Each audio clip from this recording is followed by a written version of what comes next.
पाकिस्तान की इकॉनमी और महंगाई की सूरत हाल, इसके ऊपर बार बार बात तो होती है लेकिन किसी के पास हल नहीं है। आज जो निगरान फाइनेंस मिनिस्टर हैं उनकी सेनेट कमेटी के सामने एक ब्रीफिंग थी, जो तफसीलात हमारे सामने आई हैं वो लगता यह है कि वो भी उतनी फ़िक्रमंद है जितने एक आम आदमी फ़िक्रमंद है।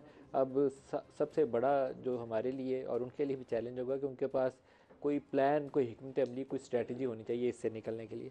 जो बातें उन्होंने कही, उन्होंने कहा कि मुल्क की माशी सूरत हाल अंदाजे से कहीं ज़्यादा ख़राब है। बदकिस्मती से मईशत को तबाह करने के लिए कोई कसर नहीं छोड़ी गई। हमारे पास सब्सिडी देने के लिए कोई गुंजाइश नहीं है। सोचती हूँ मैंने योद्धा कबूल ही क्यों किया। IMF से मुआहदा विरसे में मिला, इस पर बातचीत मुमकिन ही नहीं। हम दोबारा उनसे निगोशिएट नहीं कर सकते। मौजूदा मुआशी सूरत हाल की वजह से सियासी और मुआशी अदम इस्तेहकाम है। डॉलर का आउटफ्लो इनफ्लो से ज़्यादा है। अब ये वो बातें हैं जो हम सब जानते हैं, लेकिन इसको मसले को हल करने के लिए क्या उनके पास कोई हल है, ये बात एक सवालिया निशान है और मालूम नहीं है। जो अभी महंगाई की शरह, आम इम्कान यह है कि ये अगले 2 से 3 माह के अंदर इसमें दोबारा इजाफा होगा और वो जो 35-40% हमने पीक टच की थी, हम दोबारा उसकी तरफ जाएंगे। पॉलिसी रेट इस वक्त 22% पे है और IMF की पहली डिमांड यही होगी कि पॉलिसी रेट बढ़ाएं क्योंकि इन्फ्लेशन ज़्यादा है। दोबारा पॉलिसी रेट भी ऊपर चले जाएगा। जितना हम फेडरल रेवेन्यू इकट्ठा कर रहे हैं, वफाक के पास जितना सूबों को देने के पास बचता है, वो तकरीबन सारा का सारा पैसा 100% इंटरेस्ट पेमेंट में चले जाएगा। दिफा भी हम उधार लेंगे पहले और उसके बाद दिफा को करेंगे। पाकिस्तान के उधार के ऊपर दिफा, अंदाज़ा करें पाकिस्तान की सूरत हाल में एटॉमिक पावर, कर्जा लेंगे और फिर दिफा के पैसे देंगे। इंटायर फेडरल रेवेन्यू जो है आपका टैक्स रेवेन्यू, वो इंटरेस्ट पेमेंट्स में चला जाएगा। डॉलर 304 पे 45 पैसे पे आज मार्केट के अंदर उसकी क्लोजिंग हुई है। जिस रफ्तार से गिर रहा है वो दिन ज़्यादा दूर नहीं है कि ये हमारे लिए जीना, सांस लेना मुश्किल कर देगा, क्योंकि ऑयल आप इंटरनेशनल मार्केट से इंपोर्ट करते हैं जो मिड 80s में घूम रहा है, कभी $1 नीचे कभी ऊपर, लेकिन $85 बैरल के ऊपर चल रही है प्राइसेस। और इसमें फौरी कमी का इम्कान कम इस तरह नज़र आता है कि वो जैसे ही नीचे प्राइस आती है और प्रोडक्शन कट्स की तरफ चले जाते हैं। जो शुगर की प्राइसेस हैं वो 160 से ऊपर है मार्केट में और आटे की कीमत भी तकरीबन इतनी है। तो कौन सी ऐसी साइंस है जिससे एक आम आदमी ज़िंदा रहेगा? जो आपको स्ट्रीट क्राइम्स के अंदर पाकिस्तान भर के अंदर तेज़ी नज़र आती है, वो फ्रस्ट्रेशन का भी इजहार है और लोगों की इकनॉमिक डिफ़िकल्टीज़ उससे ज़ाहिर होती हैं। जिसको शाम में रोटी नहीं मिलेगी, 1 दिन 2 दिन 4 दिन उसके बच्चे जिस दिन भूख से तड़पते उसको नज़र आएंगे, फिर लोग इस जानिब माइल होना शुरू हो जाते हैं। इसके लिए कुछ मनसूबा बंदी के लिए और हिकमत अमली के लिए सारों को सड़ जोड़ना पड़ेगा। अगर बैठ के डंग टपाऊ का कोई तरीका सोचेंगे तो डंग टपाऊ के लिए शायद मोहलत हमारे पास नहीं है। मैं रोज़ाना ये बातें दोहराता हूँ, इसलिए दोहराता हूँ कि शायद किसी के कान पे जून रेंग जाए और उसको एहसास हो जाए कि हम बहुत मुश्किल सूरत हाल में। कर्ज़ों का बोझ पिछले तकरीबन 1.25 साल के अंदर जो PDM की हुकूमत थी, उसके अंदर हमने कोई 40-50% उसके अंदर इजाफा किया। पाकिस्तान की हिस्ट्री में कभी ऐसा नहीं हुआ। इमरान खान के दौरे हुकूमत में तकरीबन हम डबल करके गए थे और अब उसके बाद 1.25 साल के अंदर उसको हमने 40 या 45% इजाफा किया।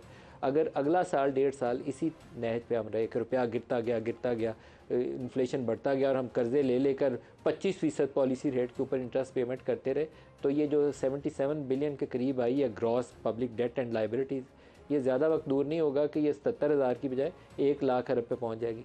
कैसे देंगे, इसका जवाब कोई मुझे बताए कि देंगे कैसे।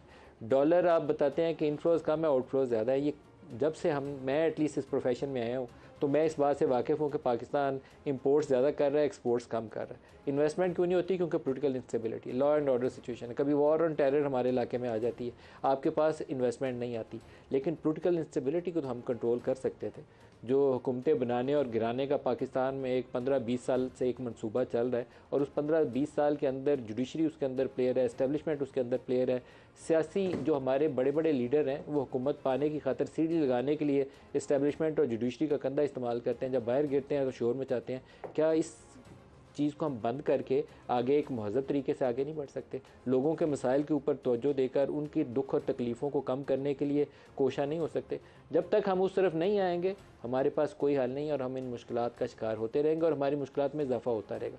किसी दिन किसी को बैठ के ये फ़ैसला करना पड़ेगा कि पाकिस्तान को इससे निकालना है। अपनी अपनी सोच रहे हैं सारे, मेरी नौकरी कैसे चलेगी, मुझे पैसा कैसे मिलेगा, मुझे ये प्लॉट कैसे मिलेगा, मुझे हुकूमत या वजारत कैसे मिलेगी, आइंदा इलेक्शन होंगे कब और मेरी हुकूमत कब आएगी, इससे आगे सोचें। ये सोचें कि पाकिस्तान और पाकिस्तान के अवाम को बचाना कैसे। जो आज प्रोग्राम में हमारे साथ शुरका हैं, मोहताज रांझा साहब हैं PMLN से, शोएब शाहीन साहब हैं मारूफ माहिर कानून भी हैं और तहरीक इंसाफ से इनका ताल्लुक़ है, महमूद मौलवी साहब इस्तेहकाम पाकिस्तान पार्टी से। सबको खुश आमदीद कहता हूँ प्रोग्राम में। शोएब साहब, क्या ये आएगा दिन कि हम ये जो कंटिन्यूस एक रॉट है ना वो देख रहे हैं इकॉनमी के अंदर, गिरते जा रहे हैं और तबाह करते जा रहे हैं? देखें सर, थोड़ा सा मुझे 1 मिनट दीजिएगा। ठीक है, मैं कहता हूँ कि महंगाई हुई इमरान खान के ज़माने में, लेकिन 6.1% GDP तो इनके आदाद शुमार बताते हैं ना। आज 1 साल के बाद जो इन्होंने अपने आदाद शुमार बताए 0.3% बताए, उस वक्त के रिज़र्व $24 बिलियन। अब जितने कम किए जितने ज़्यादा किए, मैं उस तफसील में जाए बगैर, $1 बिलियन की खातिर जो कुछ हुआ, ये कह रहे हैं कि सिर्फ सारी ख़राबी जो 160 रुपये से 150 रुपये पेट्रोल की कीमत की थी, बस वो एक ख़राबी है जिसको इमरान खान को पकड़ के बैठे हैं। भाई कर देना 160, आज आपने 292 रुपीज़ पे क्यों रखा हुआ है? या और ऊपर जाएगा अभी, और ऊपर जाएगा। और अच्छा, जा रहा है जो मौसूफ फरमा रहे हैं 170 से 178 के दरमियान डॉलर था, आज आपका जो आपने बताया है ये 350 को भी क्रॉस करेगा, बल्कि शायद 400 पे ना अल्लाह ना करे चला जाए। नहीं, रुपए के ऊपर फोरकास्ट नहीं करनी चाहिए, लेकिन ये तबाही की बुनियाद है। ये जो रुपया गिर रहा है ना आज 304 पे 45 पैसे, ये तबाही की तबाही है। अच्छा, फिर उससे आगे हम जाते हैं तो जो इसहाक डार साहब को अफलातून को लाए थे, उस अफलातून ने उतरते ही कहा मेरे आने से पहले देखो $50 कम हो गया। और जब वो गया अपने कपड़े झाड़ के, और शहबाज शरीफ साहब लंदन में जाकर याशी कर रहे हैं, भाई वो जो आवाम जलील हो रही है उसके बारे में भी तो बता दो। फिर इनका कहना कि जी ये सारा इमरान खान करके गया। मुझे बताएं, मिफ्ता इस्माइल तो 3 महीने में पैसे ले आया था ना। तो जिसने तफखराना अंदाज में कहा कि मैं उनको बेहतर जानता हूँ, IMF से डील करना मेरे से बेहतर कोई नहीं जानता, 1 साल आपसे वो उल्टे सीधे हो के आपको $1 बिलियन नहीं मिल रहा था। बात यह है, एक शख्स को गिराने के लिए तमाम हमारे स्टेक होल्डर्स, हमारी इस्टेब्लिशमेंट और हमारी सारी ये पॉलिटिकल पार्टीज़, क्या मुल्क को इस तबाही के दहाने से वापस लाने के लिए क्या पॉलिटिकल इस अनस्टेबिलिटी के साथ ज़िंदा रह सकते हैं? हमारा मुल्क रह सकता है क्या इस सिचुएशन में, जब जबर और खौफ की फ़िज़ा हो, जब आप लोगों की चार दीवारी पामाली कर रहे हों, लोगों को उठा के बंद कर रहे हों, लोगों के साथ 8-8 दफ़ा उठा लें, अदालत जमानतें दें, उनको गायब कर दें, आपके मीडिया पे पाबंदियाँ लगा दें, इमरान रियाज का आज तक किसी को नहीं पता, तो क्या ये इंडिकेशंस लोगों के लिए सरमायाकार आएगा यहाँ? जहाँ रूल ऑफ लॉ नहीं होगा, जहाँ इस तरह की कैफियत होगी, हो क्या रहा है पाकिस्तान के साथ? यहाँ हो क्या रहा है पैसे लेकर? आपको पता पाकिस्तान के साथ हो रहा है? ये बातें जो आपने कही ना रूल ऑफ लॉ के वाले से, मैं इस पे मुतफिक हूँ, लेकिन आप जब राना सनाउल्लाह को 15 किलो हीरोइन पे डाल रहे थे, या शायद का कान को पकड़ के 8-10 माह जेल में डाल रहे थे, वो आप लोग बुनियाद रख रहे थे उस चीज़ की, जिसपे मैं इमरान को भी बोला कि ये काम दुरुस्त नहीं है, आप किसी तरीके के साथ चलो। इनको भी बोला कि काम दुरुस्त नहीं है। मतलब आप इमरान रियाज की मिसाल दी, मैं 100% आपके साथ हूँ कि किसी को आप गायब नहीं कर सकते। उस पर कोई केस हो तो केस डाल सकते हैं। मुझे पाकिस्तान के आप सारे एक लीडर बताओ जिसके ऊपर 180 से ज्यादा मुकदमात बनाए गए। आप सारे इसके हिस्सेदार हैं। ठीक है, जो भी हिस्सेदार था, जो गलत था। किसी प्राइम मिनिस्टर को 10,000 दिरहम अकाउंट रिसीवेबल पे सजा जो आपकी मर्जी और मंशा से, आपकी हमायत से एस्टेब्लिशमेंट और जुडिशरी ने दिलाई थी, वो भी एक मिसाल थी। आप सारे लोग कंट्रीब्यूट करने वाले हैं। बताएं कि एक गलती को कितनी दफा गलतियां करेंगे? आप सारे लोग हिस्सेदार हैं। सुने, इस तबाही के हिस्सेदार हैं आप सारे लोग। सुने, मैं पीडीएम की सारी जमातें और आज आपके 16 महीनों में जो इन्होंने काम किए हैं, मुझे बताएं जाते जाते 50 करोड़ रुपए एक MNA को देने की क्या जरूरत थी? मुल्क आपका तबाही के दहाने पे पहुंचा हुआ है। ये पैसे बचाएं, लोगों को फैसिलिटेट करें। आप 50-50 करोड़ रुपया दे रहे हैं MNAs को।